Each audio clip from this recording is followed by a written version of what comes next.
The survivors, there's blood on the walls around you, and the air smells like copper and rot. You look down at your hands. They're shaking slick with grime. You don't remember how the outbreak started. You remember the emergency sirens, the news anchors telling everyone to stay indoors, and before that, the military blockades cutting off the city limits.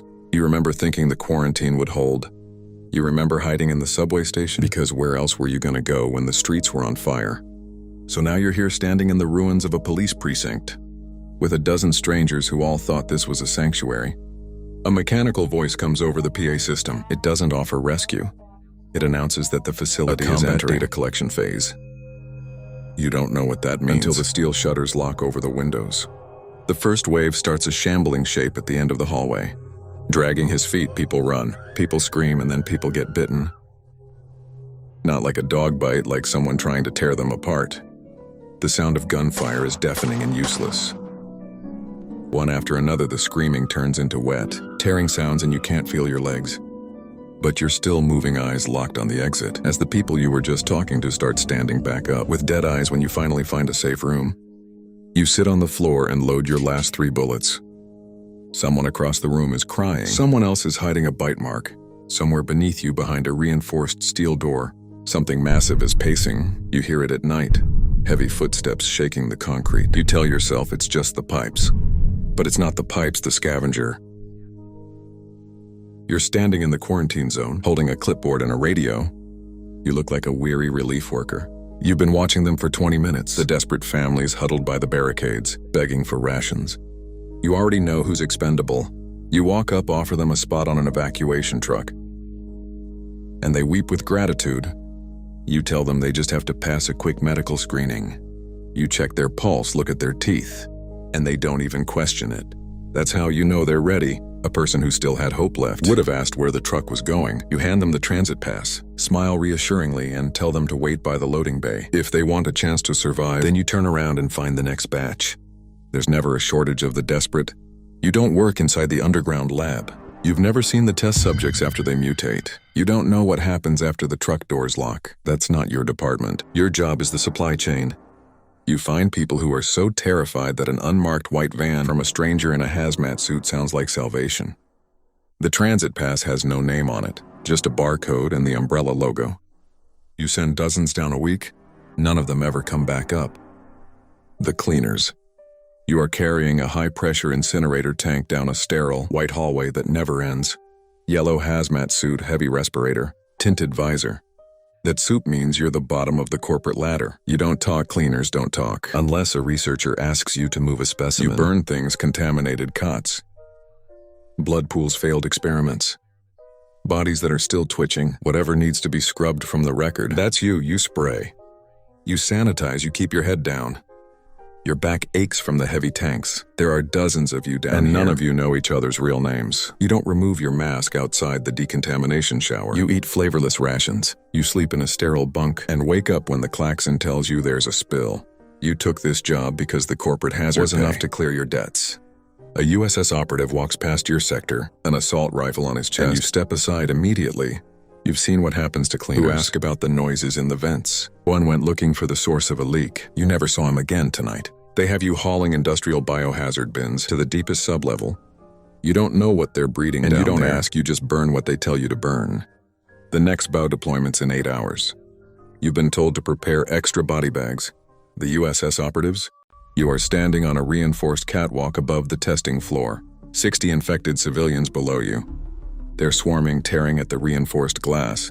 The timer on the containment breach is ticking down. And when it hits 0, anyone who makes it out is yours. You check your sights, switch off the safety, and weight gas mask on your face. Tactical gear, umbrella patch on your shoulder. You are the teeth of the corporation. Cleaners scrub the floors, researchers take notes, but you erase the mistakes. When a test subject mutates beyond parameters, you step forward. When a facility falls and the survivors are making a run for it, you fix them. You don't know who these people were. You don't see their faces. Not really, they're just moving targets. Combat data waiting to be finalized. You had to stop thinking of them as people after your first tour in Arkley. You had to because the alternative is thinking about what the T-virus actually does to a human soul. And that's a door you're not opening. You eat in silence, sleep with your sidearm holstered. You answer to the security chief. The chain is clean, targets are designated. You eliminate them, no questions, no hesitation. Hesitation gets your throat torn out, and nobody survives a bite. Today, the chief pulled your squad off the perimeter, told you to report to the lower levels. There's a new bioweapon being tested. A tyrant class, they need heavy weapons stationed at every blast door. You walk down a stairwell covered in claw marks. You don't know what the weapon looks like yet, but you've never been issued this much explosive ordnance before. The researcher, you're watching the 12 monitors at once. White coat clipboard. You're the brains of the hive operative chute. Cleaners burn, you manage the evolution. You run the observation deck.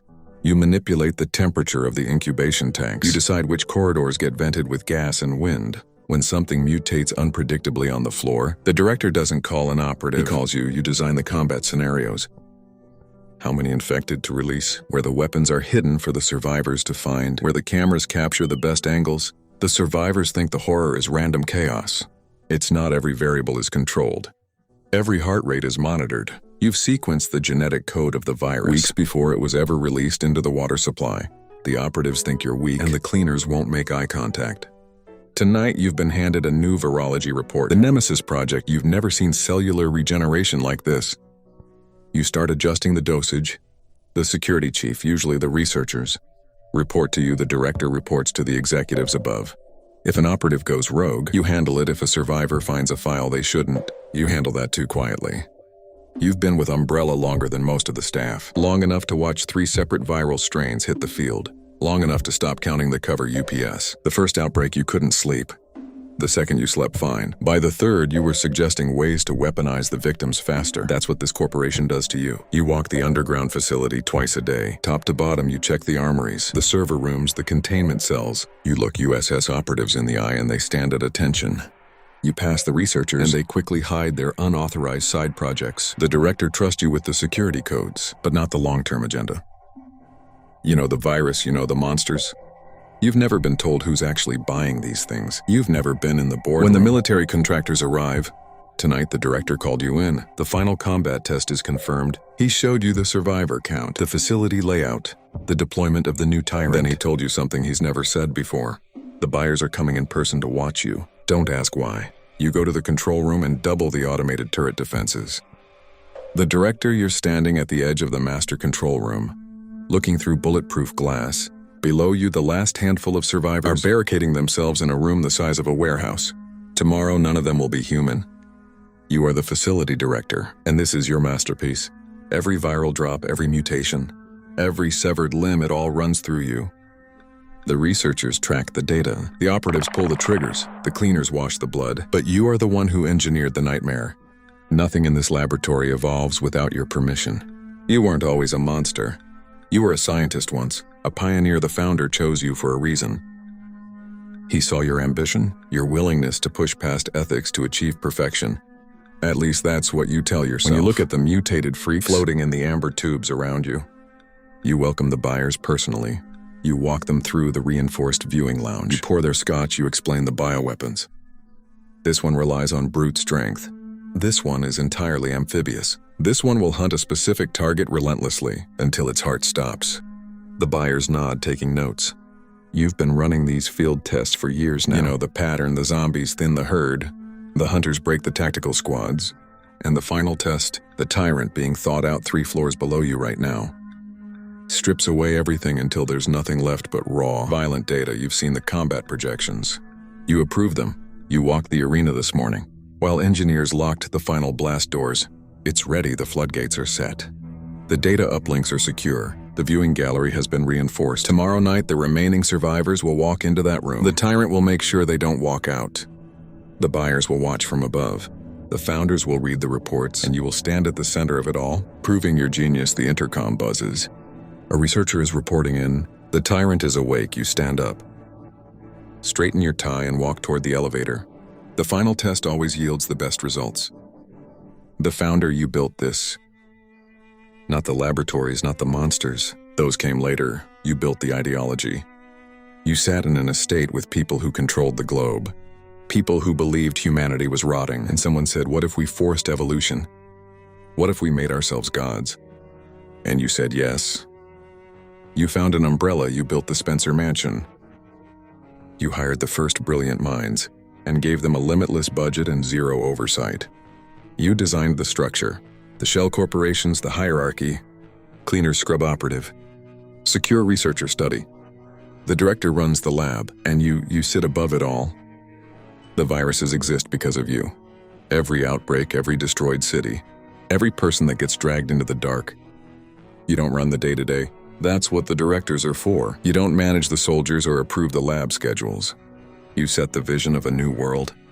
You've sacrificed thousands of lives to the virus, maybe millions before it's over. The ultimate bioweapon is almost ready. You've seen the reports, true immortality, power without mindless decay. Tonight you'll read the data from a secure estate half a world away, untouchable. You'll watch humanity tear itself apart to make way for your vision, and maybe for the first time in decades, you'll feel like a god. The buyers. You're on a blackout stealth helicopter, a briefcase of bearer bonds at your feet. The facility's 30 minutes out. You do this whenever there's a whisper of a breakthrough, lie and bypass international law. Sit in an underground bunker with a glass wall and watch bioorganic weapons tear through military squads and civilians alike. You evaluate them the way other people would evaluate military hardware. The liquor is too unpredictable. The hunter is fast, but the tyrant has that terrifying, unstoppable obedient. The founder built the virus, the director refines it, you buy it. That's the arrangement. Your dark money funds the black sites. The bribes in the cover UPS. In return, you get the ultimate equalizer. Weapons that don't need sleep, don't feel pain, and can decimate a rebel army overnight. You've bought drones, missiles, mercenaries. None of us secures a regime like this does. Watching a 12-foot behemoth shrug off an RPG and crush a man's skull. This is the future of warfare. The final field test is tonight. You've heard it's pitting the new model against the last surviving squad of special forces. You've already got your checkbook out. You finish your drink, check your watch, and look out the window at the hidden mountain facility below. Somewhere down there, people are about to be slaughtered to prove a sales pitch. You can't wait.